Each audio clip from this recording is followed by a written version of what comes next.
we There go. he goes. Hey, everybody. What's up? Jamie McDonald and Mike Baining here for Mirrorless Minutes Episode 52. And tonight we're joined by two incredibly wonderful, talented photographers who are also dear friends of ours. We have Tracie Maglosky, newest member of the Olympus Visionary Program. Yeah. Congrats to Tracie. Well-deserved promotion in the program there. And in the other window, the head that bobs back and forth with there's some action back there. That's Alex McClure. Oh, jeez, there goes his light for his phone. We're experiencing some technical difficulty. Alex did the craziest thing I've ever seen on a Google Hangout so far. We could get zero audio from him. He looks at the camera, picks up an old phone with the cord on it, and is like, "Hello," and we could hear it. We could hear like, what in the hell is that? I don't even know what that means. He's doing this through some crazy high-speed dial-up. I don't even know. It's magic. So anyways, while Alex gets the technical details worked out, he might be holding onto a phone while he's doing this tonight. I guess, hey, what's going on, everybody? I guess we'll get the typical intro out of the way of what's up, Mike. Where in the world are you? Your hotel room looks familiar. Yeah, exactly. Hey, I am in Philadelphia where we had that great workshop this year. So great place to stay, the Naval Yard. When you can get a chance to get out and get some pictures of the old rusted ships, it's always fun. So I might as well schedule it if I'm going to be here, scheduling somewhere area I want to shoot. I was hoping to get to that skateboard park, but it's just been pouring today, so no one was there. I drove past it. Oh, bummer. Yeah, but it's cool. So I haven't been on for a month. I wasn't on last time. I know. What's up with that? And traveling is just crazy right now. Three straight weeks. So hectic with you. I'm literally not even joking when I asked you earlier before we went live. You did. Where are you again? Yeah, I get that a lot from my wife, actually. So I'm excited to be on the show, but more excited about what we're going to talk about, and even more so excited if Alex can get on the call. Yeah, he may just be very animated during the whole episode. Right. So what's going on, Tracie? What's new with you? Not much. It's fall, so busy time, wedding season, busy time, family pictures, busy time, travel. But I'm not complaining. The alternative is delicious. Right, exactly. Yeah, the alternative doesn't put food on the table at all. So yeah, definitely not as delicious or as exciting. Exactly. So can we hear you, Alex? No. Darn. Pick up that phone. Just talk to us on that phone. That's fine. Yeah. What was that phone thing? Look at. Can you hear my dial tone? Yeah. How the heck are you doing that? He's got some weird Google foo going. I don't even know what that is. That's wild. It's like we can hear you talk. We hear an intermittent dial tone. It actually is more like Alex calling in from the space shuttle. You know what? Yeah, it's like that. Or you've seen Poltergeist, right? Carol-Ann. Can you hear me on Earth? Come into the light. That's just so wild. So yeah. Well, you guys know we have Alex. You've seen him. You heard him and his phone. So while he works on the technical details behind the scene, it might just be all Google. It's possible. But we invited Alex and Tracie here to talk about some exciting announcements by Olympus. Both Alex and Tracie had some hands-on time with two of the new products that were announced: the 12 to 100 millimeter f4 Pro and the 25 millimeter crazy sick f1.2 millimeter Pro. So we'll start with Tracie because we can hear you. What were you shooting with, Tracie? I got the privilege of using the 25 f1.2 Pro, and it is absolutely amazing. It's literally, and people keep asking me, but I can't say enough how it is the most beautiful lens I've ever shot with. I mean, and I am a huge fan of the 40 to 150, the 75. I had the 35 to 100 and 4/3 land, and I loved those lenses, but there is nothing literally hands down better than this lens. I keep saying this and people laugh at me, but I feel like it was made by aliens. It's well, and I'm going to attest to that fact for everybody that's viewing right now, because we have a little chat room going before we started this, and that's exactly what you said, Tracie. She says, I'm trying to find out what aliens built this thing because it's not right. It feels great. It focuses so quickly. And as a portrait photographer, I think for me, the thing that is the most outstanding about it, besides obviously the sharp focus at wide open aperture, is that I like to shoot against backlight. And being able to shoot against backlight and have no fringing is impossible. Yeah.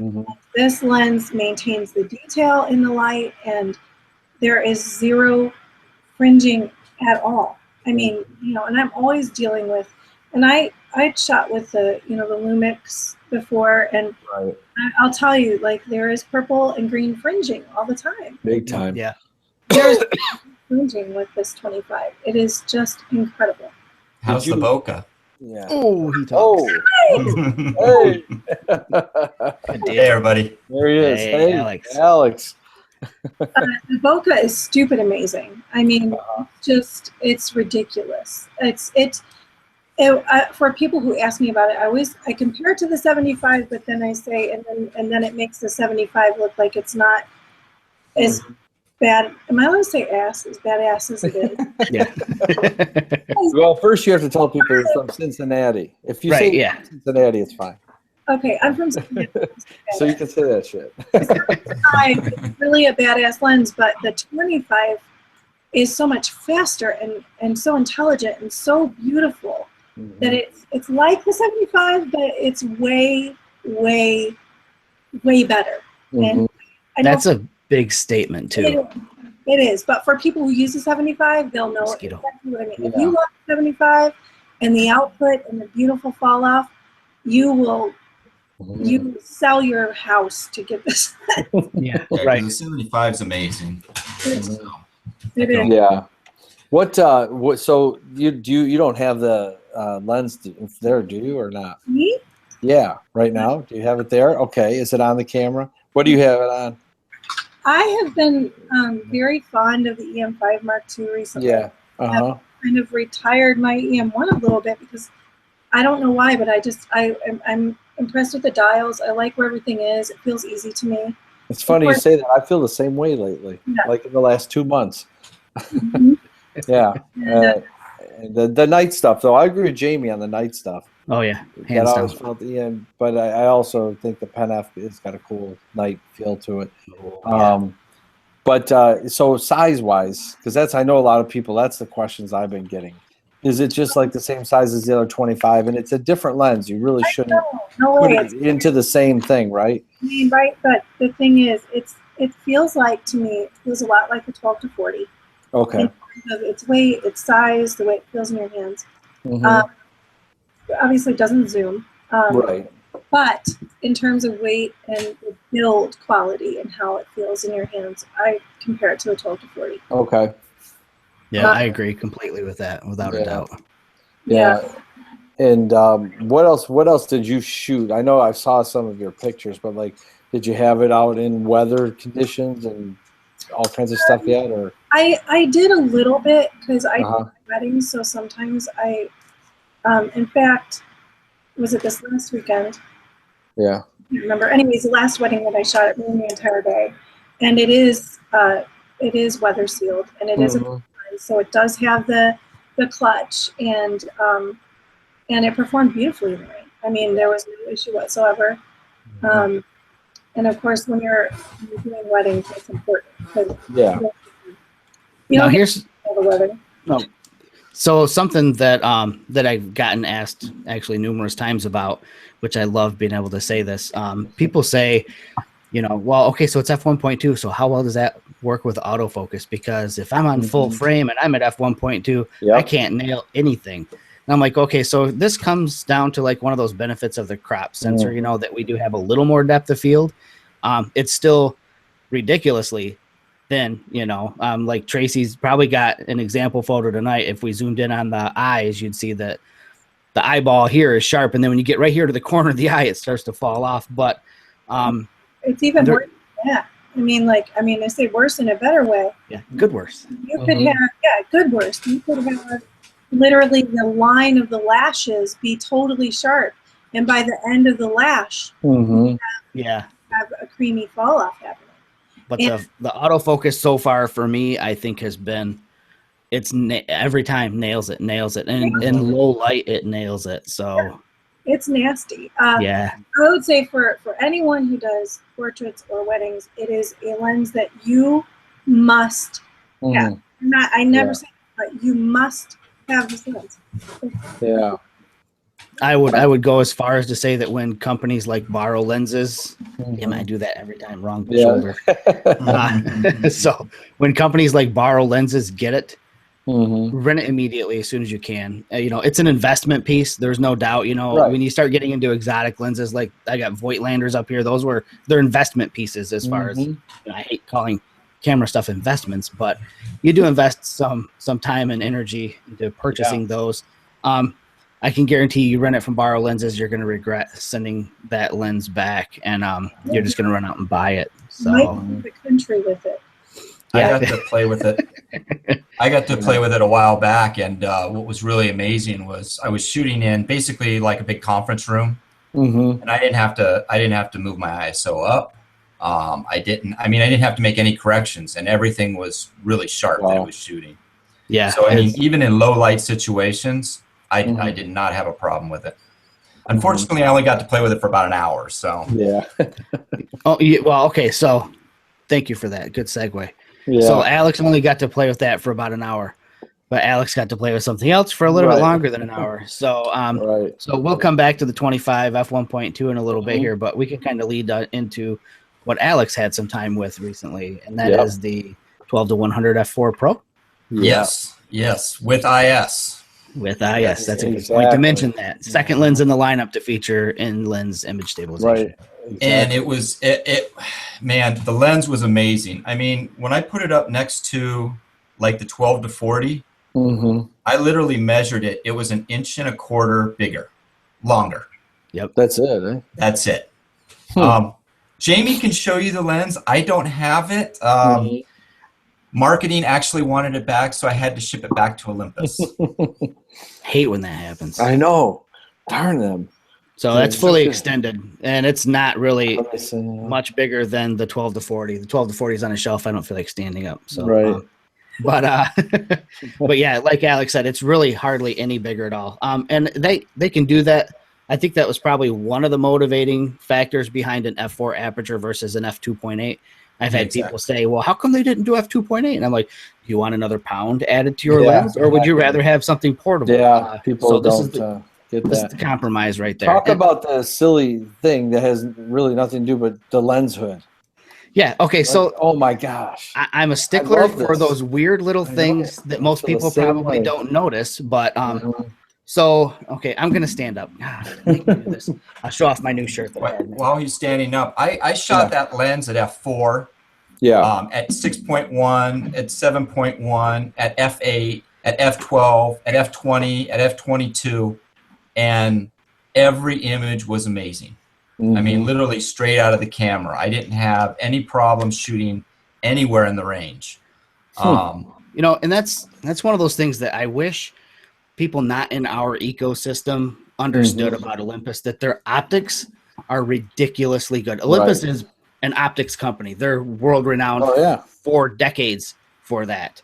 So I mean, what you're telling everybody right now is exactly what everybody needs to hear. You can shoot at any range with the aperture. The other thing is that was absolutely amazing is I could shoot from 12 millimeter to 100 millimeter, and all the images were super crazy sharp. Yeah, and it didn't matter where I was in that. Yep. And then when I was looking back at the data on my software, I found I shot a lot at 17, 21, 28, 38, 48, and 100 millimeters. And so to have that kind of range in one lens is just crazy. Well, that's and that's this anybody that's on the show that does what I do, and you're out, you're working your normal job, but you want to go out and shoot. To me, that's the lens that's going on my camera now. Oh yeah. I mean, I've taken a lens if I don't need to take it for some other reason, I take that lens. I'm set. Well, and being a hiker and a backpacker, I can put the 7-14 and that in my bag and be done. Oh yeah, without a doubt. The advantage of that you know, because people have walked like 10 miles with all their stuff on their back, understand what a pound and a half means in weight. Yeah. Oh yeah. If you're down to 2 lenses and 1 body and a couple batteries, and you're not thinking about it while you're hiking up that hill. Right. So what Mike was talking about, again, me noticing weird little things. The lens hood on the 12 to 40. So the lens release buttons, plural, okay, 2 of them, they're raised from the outside diameter of the lens hood. So if you have this over your shoulder, and it rubs on your body, and this has happened the minute I talked about this online, I got a lot of responses. The button pushes up against your body and it rotates, and it does that. It falls off. I've done it, and I know a lot of people who have done it. Sadly, some people have done it and lost their lens hood. And I don't know where Olympus got the idea to do this, if it was feedback from people who lost their lens hood, or if they noticed a lot of people were buying them and they were wondering what was up. Single button on this, and it's flush with the outside diameter here. And you have to push it in a bit there. There's no way on earth that lens hood is coming off of your lens. And the 25 millimeter f1.2 has it as well. So I think that maybe moving forward, this is something we'll see on these hoods. Jamie, can you hold up the 2 lenses again, the 12 to 40? Yeah, so the 12 to 40 compared to the, let me get them lined up there, compared to the 12 to 100, they're really not a whole lot different. Like Alex said, you're looking about 1.25 inches, 1.5 inches at the most. And then fully extended. Yeah. Let me get them out. You're going to see a more drastic difference this way, but regardless, when you're traveling, it's going to be in the compact state. To do with 1 lens is amazing. Yeah. So. And it's funny because initially, I'll admit it, I can be pessimistic every once in a while. It happens. When the announcement came out, I thought, okay, cool, whatever. But then, I started thinking about it, wait, I shoot with the 12 millimeter f2 a lot just because it's nice to have something that wide. Yeah. And I don't know how many times I've gone out with the 12 to 40 and thought, man, I don't feel like taking the 40 to 150. That's a big lens to add to the bag. I really want to go light today.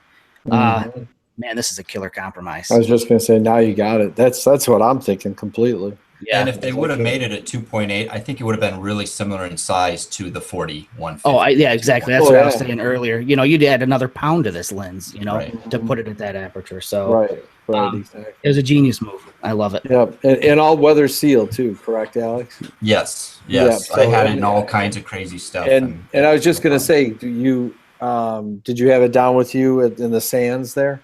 Oh yeah. Yeah. So I mean, just, and I don't know if you have one of those to share tonight, but just that whole area is amazing.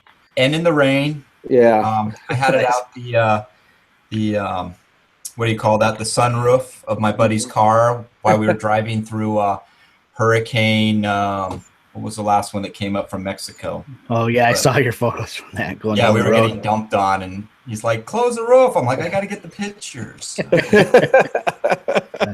I'm product testing, okay? Leave me alone. Just let me do this. Yeah. Pull it in, clean off the lens, put it up, 70 miles an hour, take another picture. Right. And that's, again, it's one of those things that I wish people who are outside of our ecosystem, sorry, there's a mosquito in here. It's driving me nuts. People outside of our ecosystem or that don't use, or people that are even in Micro Four Thirds that don't use Olympus lenses, I don't think they realize just how good the weather sealing is on this stuff. Right. Yeah. And if you came to any of Mike and Jamie's outings, you really need it. Because here we go again. Right. Yeah. Not to plug our thing this weekend, but it's going to rain. Yeah, I'll plug it. Mike and I are doing a Kelby walk here in Michigan, and I'll tell you what, when Mike and I get together to do any kind of a walk or workshop, it rains at some point in time. It always does. It just does. It rains. I don't know if it's Mike or if it's me or what, but it's Jamie. When he came out here to do a workshop, it rained. It must be. You're right. Maybe it is. Dang it. Yeah. All right. Yeah, you're not getting out of that one. Hey, while we're pushing events, I'm going to be on the West Coast on the 8th. So out at Berkeley at Looking Glass Photo. Oh, very cool. Great people there. I've spoke there before. It's really an awesome place. So if you're in the Bay Area, come out and see us. Yeah, definitely. Glass Photo. When are you going again? When is it? October 8th. October 8th. While we're pushing events, I will be at the Clickaway conference in Seattle the 7th, 8th, and 9th. Wow. For all your portrait photographers. Yeah. Very cool. Excellent. So what we'll do is in the show notes below the show here on YouTube, we'll put links to both of your guys' events, so people in those areas or people traveling to those areas can swing in and say, "Yo, what's up?" Oh, and hey, don't forget, we'll all be. Yeah, I know. Center Valley in the beginning of November. So. Right. Yeah, exactly. The Envision. So if a Canon or Nikon terrorist wants to take out the Olympus team, we're all in one place at the same time.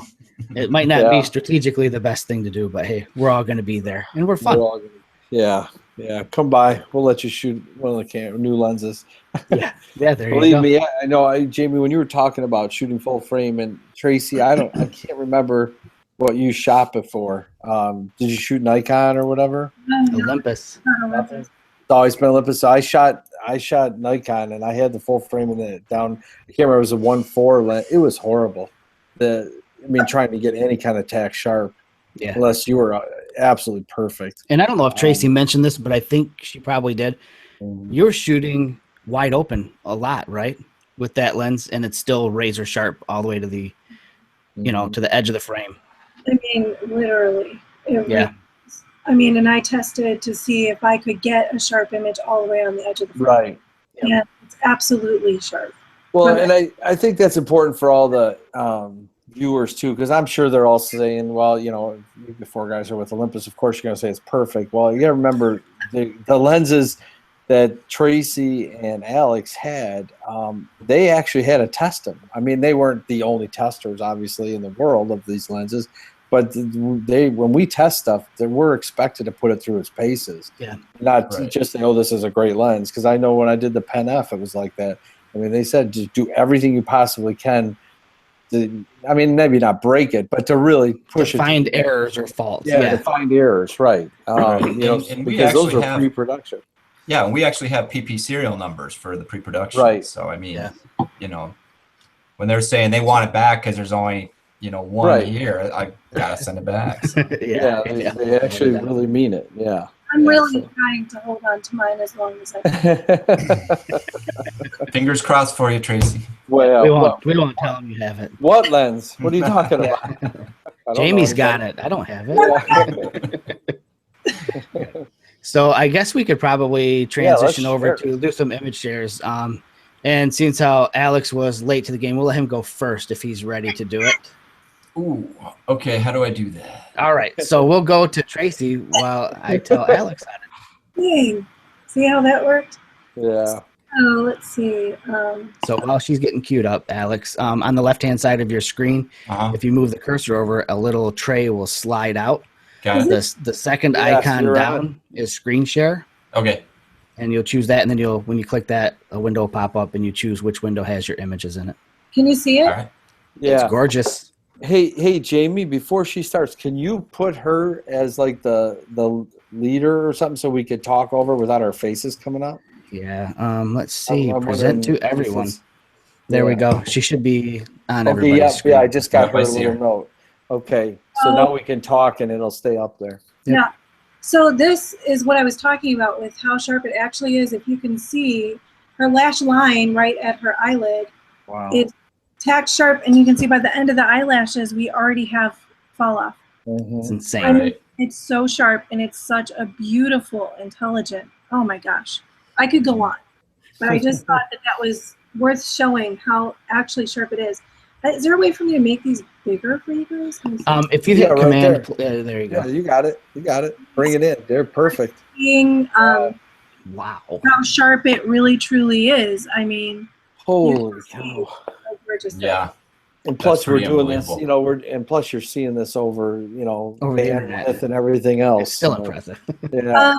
So, and in this one I wanted to show because you can see how sharp the eyes are.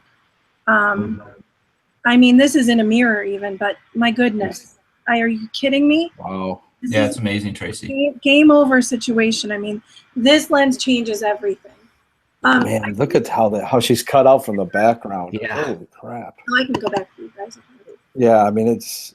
Yeah, the separation is And insane. it's the separation, and then it's inside a mirror, so there's some weird optics when you do a mirror. I mean, to shot. get even remotely close to that before this lens came out, you were looking at the 75 1.8 because of the focal length compression, or like the 300 or something, Yeah, and then look at her hands even. Yeah. And her face, her actual face on the left-hand side is like totally blurred out. I mean, yeah, it's almost like you photoshopped a nice portrait in on it. Yeah. And then I'm not a landscape artist, but I wanted to see what the lens could do. And I given a gorgeous opportunity to do that. And and I was just, this is stopped down clearly. But I was just in love with what the lens can do. I cannot believe it. I'm totally blown away. This is what I was talking about on backlight, and this is what sticks out to me so much. Is if I shot this with any other lens on backlight, I would be experiencing some major fringing on my edges. The detail of all of this hair. I wouldn't have any of this. And I have no fringing. I have perfect focus. Can you bring it in even closer, like on the hair and stuff? Let's see. Yeah. Oh, wow. You see what I mean? Yeah, it's just hanging there. Yep. Nothing. I mean, nothing. It's so intelligent. I've just never seen anything like it, And you can see how soft and beautiful it is. This one I loved too, because I just love it because there's no external light being used. This is at a wedding. Sometimes those are situations where you just have to roll with what you got and run. This is right as we're getting ready to leave. I saw the opportunity, and this lens let me take full advantage of that opportunity right there. This one I thought was valuable in terms of looking at how sharp the eyes are. Yeah, now, I love this one. Yeah, no kidding. Like one of my favorites. I do lots of kids, and one of the hardest things with kids is getting a sharp file because they do move a lot. But I wanted to do this with a child because their eyes are so clean and so clear. On my computer, it's still pixelated, but I don't know if it is on yours. It's just because we're doing this over the internet. It's because over the internet. Yep. But you can files, not. You can go online and see this photo. Tracie shared it in several places. It's mind-bending to even see. And another thing to look at with this is, again, the fringing. There's none. Zero. Yeah. I mean, my gosh, I can't even believe it. Yeah. I truly am blown away by it. Yeah, two of the key talking points in our briefing on this lens that stand out to me is one is what Tracie's talking about, the chromatic aberration or fringing that you get around high contrast edges. It's, like you said earlier, using like the Panasonic lenses, it's absurd the amount of that you have to fight.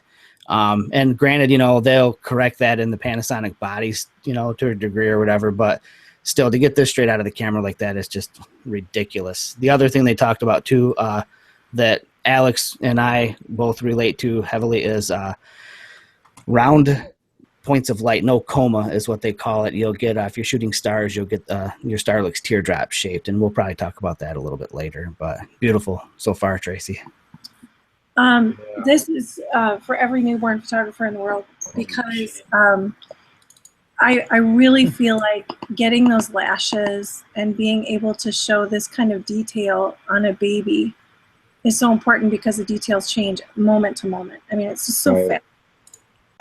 Jamie, you know what I mean because your child's driving like mine. So these moments are so far gone already, but you can see that it's so gorgeous. The tip of his nose is out and his eyelashes are in. Wow. And that's just... I mean, and I'm serious. It's crazy how sharp these are. Look at that. I can leave it there for another second if you want, but you can see how sharp the lashes are. Yeah, when it starts coming in too, when the internet catches up. Right. Yeah. It's kind of crazy. It's a little mind blowing. And then I'm actually excited to see that lens. As crazy as it sounds, because you guys obviously you can use this for portraits, and you're using. I'm thinking in the streets, picking up. Let's say an old person, the face wrinkles and stuff, you're really going to get some cool shots in the streets with that thing. Yeah. You know, to really zero in on people quickly like that. Before I go to the flower, I'm going to go to these girls, and I think this one's really important to show the bokeh in the background and how it kind of does this really interesting, like circular swirly thing in the back. It's I can't even. It just makes it so the background is totally gone. I mean, it's just gone. Yeah. And you know, we're not so far away. I mean, this is just sitting on a sofa, and it's amazing how it's just so good. I mean, I don't even know. There are no words. Alien technology. It really is. It's from another planet. And then I put this one in here. Those are actually water droplets, for those of you who are wondering. And I thought it was interesting how the fly showed up on my leaf. In the background. He's like, "What's up?" Yeah. Hey. Hey, Yeah, I want that's my a shot taken. A perfect example of the bokeh that lens gives to, though. Yeah. So that's pretty awesome. So there you go. That's what I brought to share today. Awesome. Nice. So then I hit stop sharing so that you guys. Okay. Yep. Yeah. That ought to do it right there. Very cool. So, Alex, you got that figured out over there? Let's see here. It's one of those things, if you don't do it all the time, it's a little... It's not like riding a bike, Share. unfortunately. All right. Can you see my screen? Oh, I see everybody. You shared the wrong window. You shared me. There you go. Yeah. There you go. Can you guys see Lightroom? I see White Sands, New Mexico. Yeah. All right. Yeah, that's White Sands, New Mexico. And, you know, I just love it. And I've got all my settings up here so you can see. I mean, this is 60th of a second. This is at f8.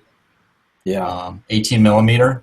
This is just before the sun came up. And, you know, there's not a whole lot I can say about it other than it's just an incredible space. If you ever get to go there, do it. Go see Terry at the gate. You pay them to get in an hour early. They literally lock the gate behind you. Nice. And so there was one other car, somebody who was camping out there.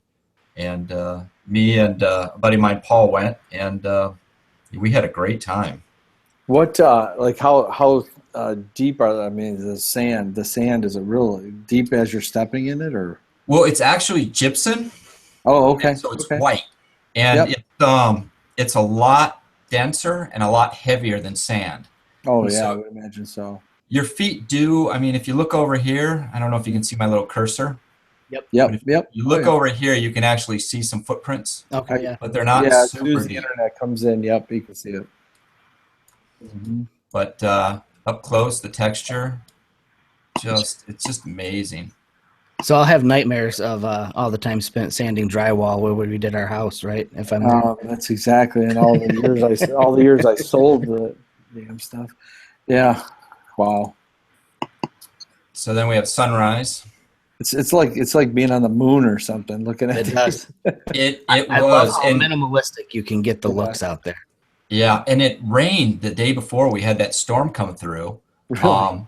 Literally, it was dumping at like 6, and Paul's like, "Should we go?" I'm like, "Yeah, we're gonna go. At least, you know, let's go scout it out and see what we can find." Yeah. Right. And it actually cleared up for us that evening. But this is the next morning, and you can see in these F20. valleys, Wow. that's fog coming up from the moisture, Oh, really? and it just kind of makes the background blur and disappear. It's really cool. So this is at f20. And you can see really how sharp it is all the way through as well. That's crazy. Usually you get diffraction when you get up that high, and so far. Yeah, I was just gonna say I shot some shots of Niagara Falls at f20, and man, I wouldn't let anybody see them. It's not. No, it didn't look right. Let's see. So here's a comparison. This is at 12 millimeter. Mm-hmm.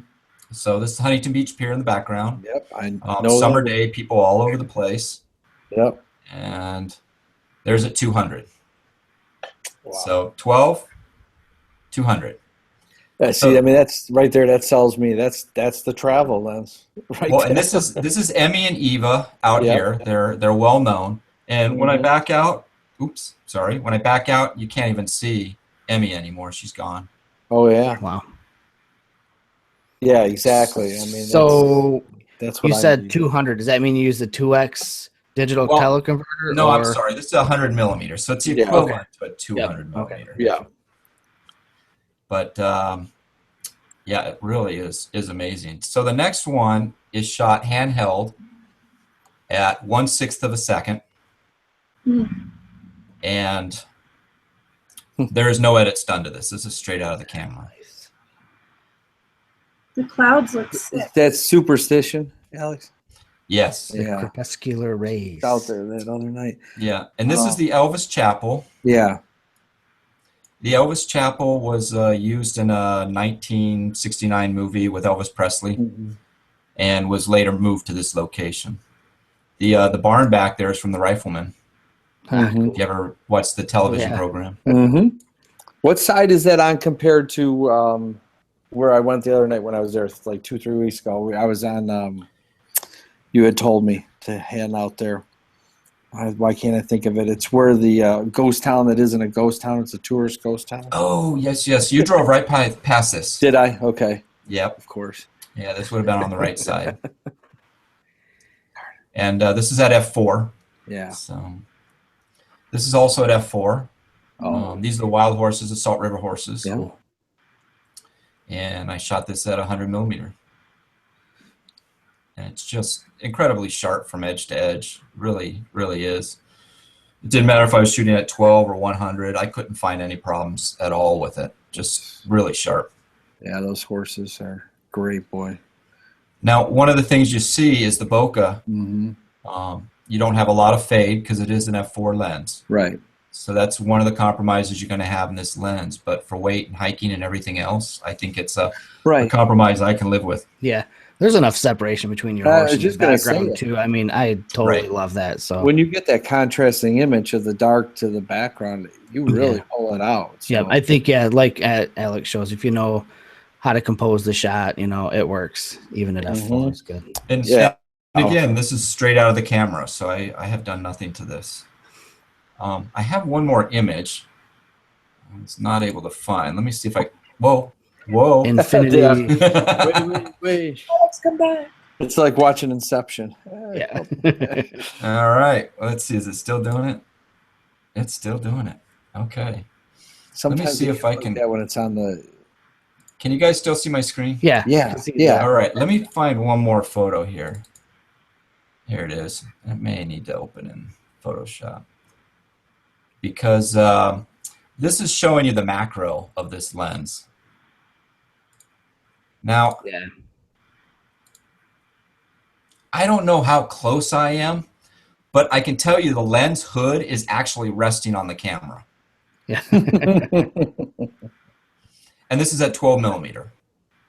So I think they said the focal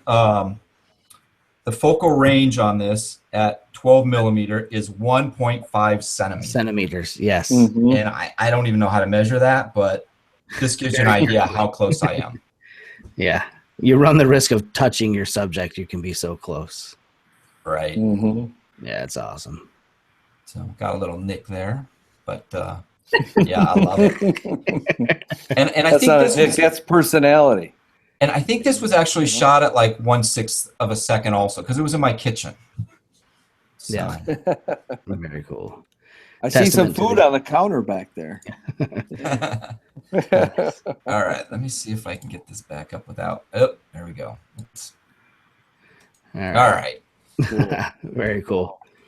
Well, geez, you guys make me feel embarrassed to share anything I've shot with those lenses. I haven't been traveling, unless you consider going to the camper traveling. So, hey, I got a couple I can put up. Great. So this is basically this one right here is with the 25 millimeter on the Pen F. This is my nephew Lucas, who is a budding photographer who will be at my photo walk on Saturday. Really? Cool. Yeah. So this was actually one of the first shots I took with the 25 millimeter. We got to the campground and I put it on and wanted to just have a go at it and see what the bokeh looked like. Straight out of the camera, JPEG color profile. I think it's number 2 is the really vibrant one on the Pen F, or maybe it's 3. Or no, it's 3.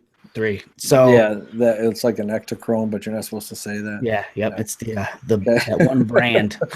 Right. So yeah, it's so far, my experience with the lens has been phenomenal. I'm not a portrait shooter really, so for me it's gonna be landscapes and stuff mostly. Can you go with back? Could you go back like and zoom in on like towards the glasses? Yeah, sure. Just for a minute. That's I mean, just that looks great. And that's zoom. Oh, hold on. Yeah, I have no idea how to move the picture around. I guess I could use the sliders, but yeah, you got it. That's the only way you can, I think. That's what I found. Yeah, look at that. Darn Apple. So, and I don't have the EXIF handy right now. I just opened it up in preview, so Right. I couldn't tell you what my shutter speed and all that was, but I know That's it is cool. like wide open. It was just actually no. You know what? I think that this shot is wide open. The shot right before it, in basically the same shot, was the f1.8 because, well, that's the widest I've been able to go before. So I took the shot and I looked at the info on the back of the camera and I thought, oh, 1.8, duh, I got a couple more stops to roll here, baby. So I just cranked it open to 1.2 and shot That's that while funny. he was looking at the back of his camera. This was at a skate park in Grand Rapids. I got a little thing I'm doing here, a little project, and this is with obviously the 12 to, well, I can't say obviously, but it's with the 12 to 100.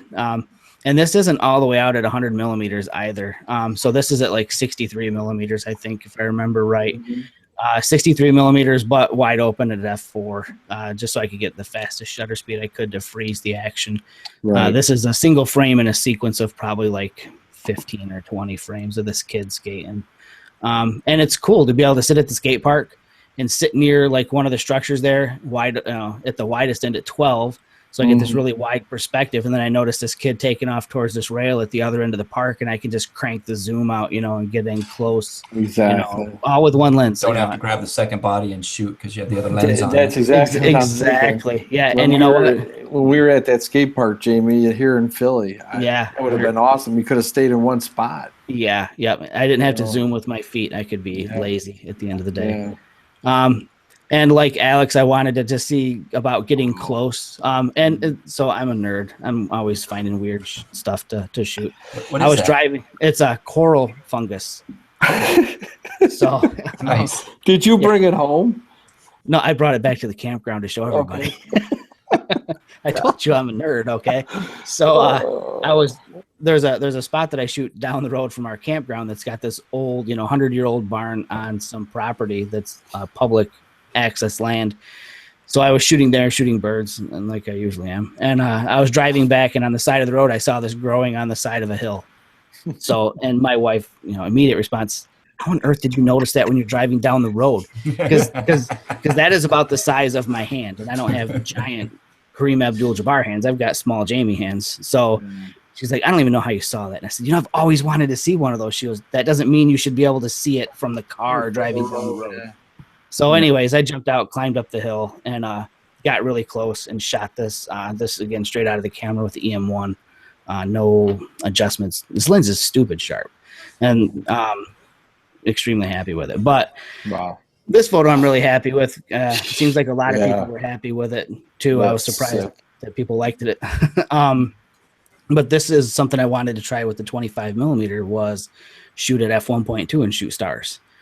So again, on the west side of Michigan, I usually go to the lake shore and shoot the lighthouses, and it's been dark over there lately because they removed some of the lighting from this pier. And I've got a weird anomaly in the photo. It's not any kind of an issue with the lens at all. The light flashes like every 7 seconds.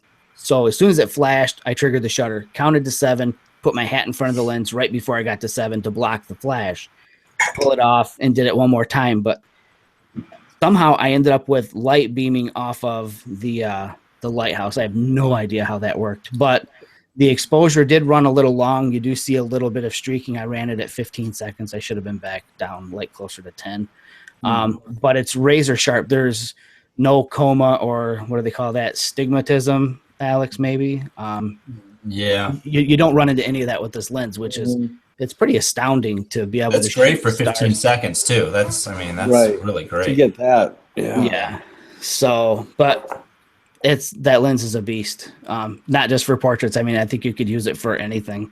Yeah, I'm thinking that it's, from a travel perspective, and then to be able to do live composite out in cities. Yeah. That's going to be sick.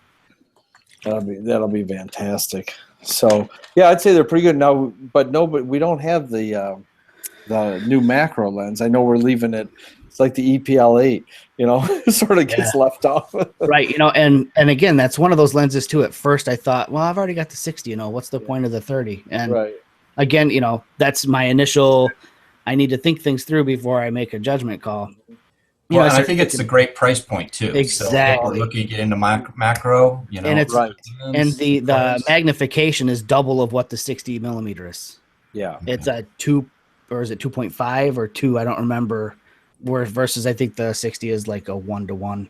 Yeah. So you're even going to have a stronger magnification with the 30. And I think Alex hit it on the head. When you want to get into macro, there's your price point, where you don't have to just drop everything to get into. Yeah, and macro is not, to do it right, it's not a cheap thing to get into. So no, it is now. Yeah. Or a cheaper thing to get into. Yeah, exactly. Well, that's fantastic. I mean, you guys shot some great shots, and I can't wait to get a hold of it. I feel like odd man out. I can't wait though to get a hold of it and everything. So it'll be fun. But what else? What else we got? I don't know. I think that might be. We got a good long show, 46 minutes or so. Yep, I think so too, and I think it gave everybody that was watching the opportunity to see the wide array of things that were being shot with these lenses to kind of put it through its paces, because like it was said before, when we get a hold of these things pre-production, we work with them. We don't baby them. We're out in the desert shooting, or we're in a working condition like Tracie was, like with clients. She's putting her money and business on the line testing out this equipment. So real world testing and real world results of great gear. It's a fun time right now. A lot of exciting new products, a lot of great things. So yes, it's definitely to all of it. Yeah, it's a good time to get into Micro Four Thirds, especially with the Olympus line of products. So yeah, for sure. One more plug for the 25. I honestly, if you have not pre-ordered this lens, I don't know what to tell you. I rarely get like so stoked about something that I can't stop talking about it, but this is that thing that you have to have. It doesn't matter if I don't care. So basically, if you don't order, Tracie's calling you. And she wants to talk to you. I mean, I don't know what it's unreal. It really. Yeah, you're gonna want it for Christmas pictures. Right. Yeah, there you go. There you go. That's what I'm thinking too. You like the bokeh on your Christmas tree? You want this lens. There is one dilemma or problem, and that is that I bought the damn Voigtlander lens for $1,000. That was stupid. I bought it before I knew that this was coming. Yeah. So I give myself a little bit of a break on that, but I actually have lens regret at this point. Lens regret. So Jamie's got a Voigtlander for sale. I was just going to say, Jamie's good price. Selling a Voigtlander. It's going to sit up there. Nobody's going to want it. They're going to want this. You've got autofocus. Yeah. And at f.95, the Voigtlander's, soft and dreamy. At f1.2, this thing, you can cut your baby with it, Right. That sounded weird. You can cut butter with it. Okay. Yeah. So. Cut butter. Anyway. Cut butter. You cut your baby. Yeah. Yeah. So I guess we could probably wrap up the show. I just wanted to thank everybody for showing up. Want to thank Alex for figuring out the technical difficulties, not having to call in on his rotary phone. Yeah. Tracie for showing up in the middle of her schedule, because I know she's insanely busy this time of year. Gorgeous fall colors coming. Thanks for having me. Oh, dude, for sure. Anytime. You want to come on anytime, either one of you guys, you just say, hey, can I be on this week's show? And it's always an open invite for you. Absolutely. And I have to thank Mike. Mike travels nonstop, and he always, 99% of the time, he finds a way to get on the show, which is like, oh my God, it's exciting. How can you miss it? How can you not be on, see the show every other week? I thought everybody watched it. If Mike's not on the show, I know he's watching it, so that's at least good. Exactly. All right, so I guess until the next show, again, thank you guys all for coming on, and thanks for sharing your work with everybody. And like I said earlier, in the little comments description box that shows up below this, I'll put links to the events that Alex and Tracie have coming up very soon here. Couple of weeks, you guys. See ya. All right. See you, everybody. Thanks, guys.